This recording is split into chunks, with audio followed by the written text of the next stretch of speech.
Hey guys, welcome back to my YouTube channel. My name is Rishongile Malomani and I am back with another episode of Cars. I am so excited for this video because you guys liked the previous one, so hopefully you're going to like this as well. So today we are going to talk about the process of buying a car, and I'm just going to explain to you in detail some of the things that you need to do before you buy a car. And yeah, I hope you enjoy it. I hope you like it. If it's your first time, you don't know what's happening here, I talk all things adulting, and this month of love we are talking all things cars. If you have a car already, I think just enjoy yourself, and hopefully there are other things that you might pick up that you might like. If you don't have a car yet, please put on your seatbelts. Let's get this car moving. Let's go. Please note, this is not financial advice. If you're looking for any form of financial advice, please speak to a certified, I'm copying Colored My Sheila's line because I'm a huge fan. But guys, this is not financial advice or whatsoever. I am just telling you the process. So yeah, let's go. The first thing you need to do when deciding on a car is you need to know how much you can afford to pay. So this is not for me to tell you, this is for you to decide how much are you willing to pay on a monthly basis. So this can be 5,000, 4,000, 3,000. Also, you need to be very specific about what this money entails. What do I by that? I mean, does it include your insurance? Does it include your service plan? Does it include all the other additions that comes with having a car? And you need to know these things. We are going to talk about that in another video some other time. But today, you need to know how much you can afford. Also, you need to know the overall price of your car. Is your car going to be 100,000, 200,000, 300,000? That is another important thing that you need to do. So today, I also have a trick or an application that you need to know how much you can pay for a certain amount of car. So right now, if you're looking for cars, just go browse the car that you want, see how much the car is, and come back to this video. There's a certain website called the WesBank website, which is what I used before I bought my car. And the website is called www.wesbank.co.za. So now I want us to talk about this website. Unfortunately, I still don't have my editing things on point. I would share the screen, but it's fine. I'll put some screenshots here and we can talk about it. So when you go to the WesBank website, it's going to open up three options. The first option that is going to open up is who is selling the car. So it's going to show you it's either the dealer or a private seller, or is it on an auction. I would not advise a first-time buyer to buy a car on an auction, but that is just me. That's just how I feel. Yeah, you can do whatever you want. But also, let's say for the purposes of this video, you are buying a car from a dealer. When making the decision about which car you want to buy, you should also decide whether you want to buy a pre-owned car or you want to buy a brand new car. Which car you buy, it's still up to you. However, a brand new car, it's you are the first owner, you still have your warranty. Everything is still, you are sure, like you can drive your car, you are sure that everything in the car is fine.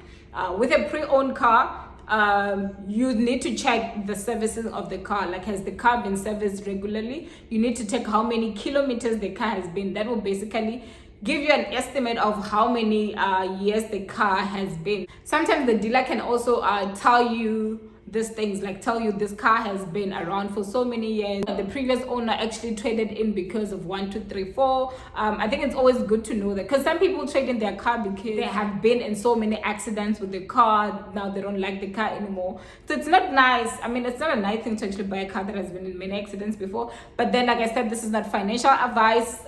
You can do whatever you want. But that is just my perspective on this whole car thing. However, with a brand new car as well, that's a lot of money. So you're going to pay a lot of money in the interest of the car. You're also going to pay a lot of money in insurance. With a pre-owned car, you can actually save a whole lot of money because most of the cost of the car have been taken up by the first owner. So we are going to do a video comparing a brand new car and also a pre-owned car and see which one, so that like you can actually have an idea which one would actually be best for you. Yeah, I think that would actually be a good one. So now you've decided we are buying brand new. So in this video we are buying brand new car, but I'm not saying that go buy a brand new car, guys. It's just super expensive. Sometimes it's not worth it. It's up to you what kind of a car you buy, but let's say for the purposes of this video we're buying a brand new car. So you've decided the car that you want is 200,000 and your budget is 5,000 rands per month, which does not include petrol, it doesn't include insurance, it doesn't include anything. So when you go into your WesBank app, it's going to show you the purchase price. So you're going to punch in the purchase price there, and then when you punch in the purchase price 200,000, it's going to show you how much you can pay. So in this example, that is 4,108. But however, there are conditions for this 4,100, and the conditions are for 72 months. 72 months is equivalent to 6 years, which I think that is what most car dealers are offering right now, but you can definitely choose how many months you want. They also put their interest on 13%, which brings me to my other point, that as a first time buyer, you need to make sure that your credit score is on point. You need to make sure that your credit score is good. And when we go on to talk about money, we're going to talk about how we can make sure that we keep our credit score on point, and also how to check our credit score to find out where we actually are and how can we correct it. So when your credit score is good, that means that you're going to get a lesser percentage. This also depends on the economic status. Like right now we're in the middle of a pandemic, interest rates are low, so you're probably going to pay less on your interest. The good thing about it is very important to have a high credit score so that you get less interest. And this is why. Because when you sign that contract, you are signing that contract for 6 years. So even if your credit score changes after 2 years or after a year, they're still going to charge you based on the initial credit score that you have, based on the initial interest that they charge you. That is why it is so important that before you buy a car, you make sure that your credit score is on point. I hope I've made that clear. And then we click on apply. I hope you have your phones there, and just go and do this. I cannot remember everything from the top of my head, but you click on apply. When you click on apply, the system can actually tell you whether you want variable interest or fixed interest rates. Variable interest is that it changes. So for example, when COVID started, the government decided that we are going to lower the interest rates. Awesome. Now that means that you're also going to pay low on your interest. And then when with your fixed interest rate, that means that you know every month how much you pay. So if say for example, like in this example, you're going to pay 4,100, you know that for the next 6 years 4,100 belongs to the bank. It's not yours, it belongs to the bank. But with a variable interest rate, you can pay 4,100 rands a day, and then next year the government decides, we don't have money, we need to make money, they increase the interest rate, and then you're paying 5,000. You also need to be ready for that. Still your decision to make. Which one would you choose? Actually, let me know in the comments below, what is your interest rate? Like, did you choose the fixed interest rate? Did you choose the variable interest rate? I chose the fixed interest rate and I regret it. Yeah, my interest rate is fixed, and when they announced that now interest rates are going down, I was just like, Mara, why did they choose that other interest rate? But then anyways, I know better now, and yeah, hopefully with my next car, we're gonna do the things. Anyway, I digress.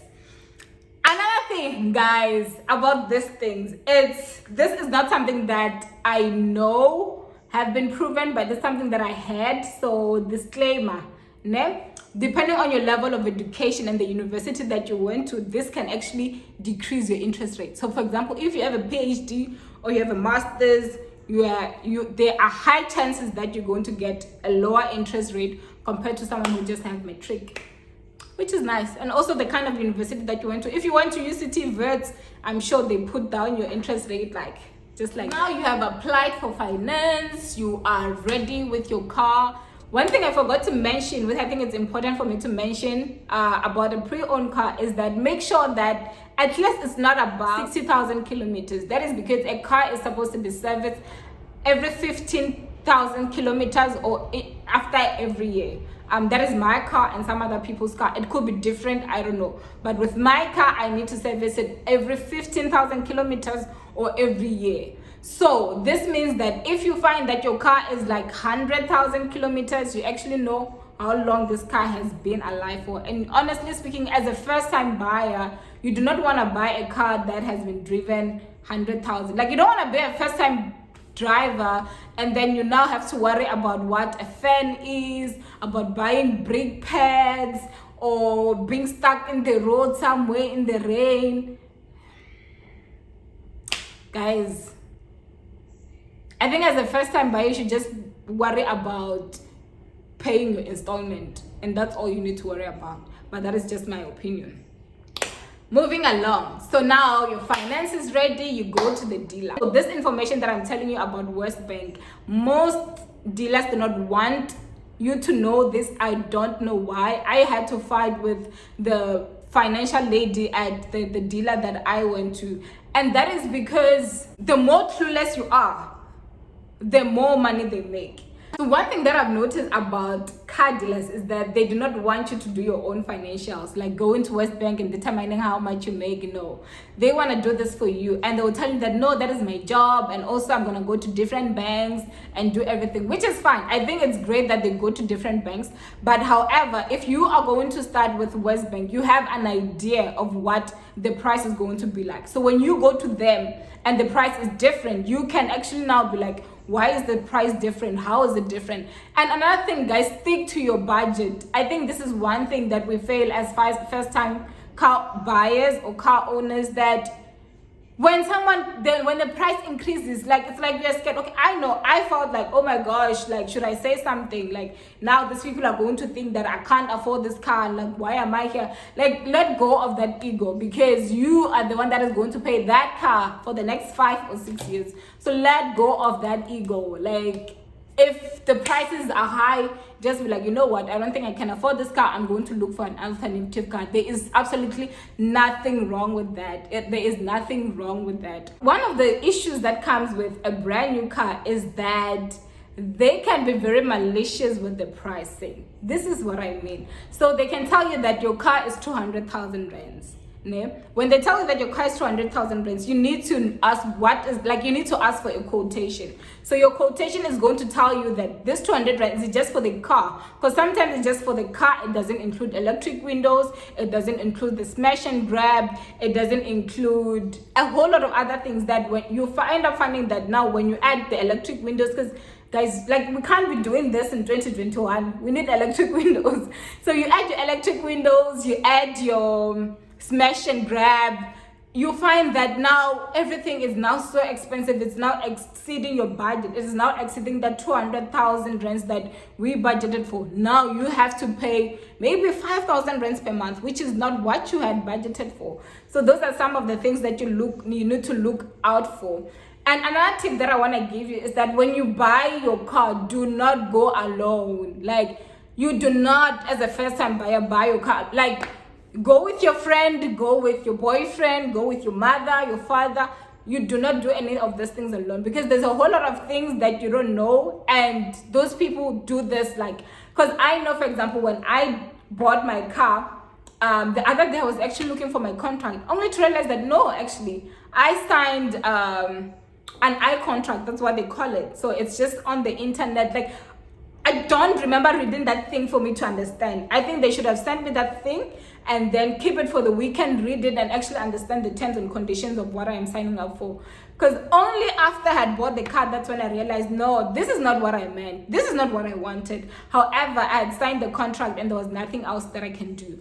So stay tuned, as there is more that I want to tell you about cars, about my journey with cars, things to look out for. And yeah, I'm actually enjoying this series. I hope you are too. I hope you like this video. Please share it if you think it's gonna help you. Please share. Oh, one more thing. If you're going to buy a pre-owned car, make sure that you buy it from the service provider. For example, if you're gonna buy a BMW, do not buy a BMW at John & Johnson's. Buy it at BMW, because they know the car, they know what could go wrong, they know everything with that car. So that's another thing that I want to tell you guys. If there's anything that I think I left out, let me know your thoughts about this video, please, please, please, please. I really love engaging with you. I enjoyed making this video, and I hope you enjoyed it too. Like, I love you so much. I love you so much, so much. And yeah, I can't wait to see you in my next upload. Bye.